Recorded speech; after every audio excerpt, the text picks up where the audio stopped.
Amma bu videoda mən bəhs edəcəyim işlər o demək deyil ki, elə ancaq onlardan ibarətdir, yəni bəhs edəcəklərindən.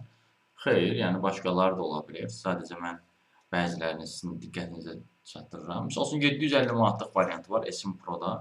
Ofis meneceri işidir. 25-35 yaşlı şəxslər üçündür. 6 günlük iş rejiminə malikdir. Tələbləri nədir? Tələblər budur ki, rus dilini bilin, ofis proqramlarından işləyə biləsiniz. Bilin, daha doğrusu, və ünsiyyət bazarınız olsun. Bu bir variantdır. Bundan əlavə, PMD şirkətində var, inzibati işlər üzrə köməkçi işidir. Burada da, misal üçün, oxşar vəzifədə 6 aylıq iş təcrübəsi, ingiliscə yaxşı bilməyə tələb olunur, rus dilində bilməyə tələb olunur. Yəni, daha doğrusu, bilsəniz, daha rəqabətçili olasınız. Amma, yəni, paralel olaraq da ingilis dilini bilmək məcburiyyətindəsiniz. Başqa iş də var, başqa işdən də bəhs etmək istəyirəm. Bir təxminən 3 dənə əlavə olaraq digər işdən də bəhs etmək istəyirəm. Misal üçün, ofis meneceri işi var, rus dilinə əla, ingilis dilinə əla bilirsinizsə, Azərbaycan Üzgüçülük Federasiyasında var 800 manatlıq belə bir iş.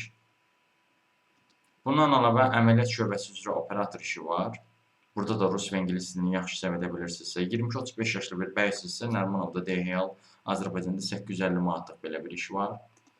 Sonra, bələdçi iş var Şimal Azərbaycan TUA şirkətində. Rus və ingilis dilini yüksək səviyyədə bilirsinizsə, səlis bilirsinizsə, 900 manat əmək haqqı, üstə qədər bonusları olan tam iş qrafikli iş var.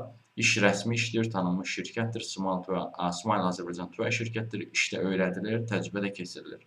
Əsas məsələ dediyim kimi, xarici dili bilginiz olsun.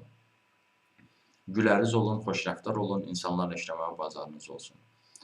Bu işlərdə müraciət etmək üçün CV-niz olmalıdır, yoldaşlar. Bu işlərdə müraciət etməkdə dəstək istəyirsinizsə, ümumiyyətlə bu işlərdə necə müraciət etməniz gərəkir?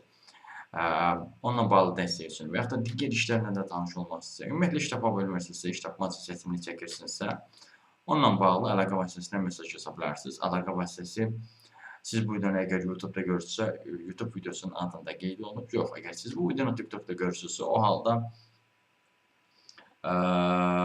videonun adının altında Toğrul Əcəb sözü yazılıb. Həmin o sözü toxunaraq Toğrul Əcəb adlı TikTok kanalına daxil ola bilərsiniz. Kanala daxil olduqdan sonra diqqət eləsəniz, orada əlaqə vasitəsi var. Həmin əlaqə vasitəsini götürüb mesaj yaza bilərsiniz.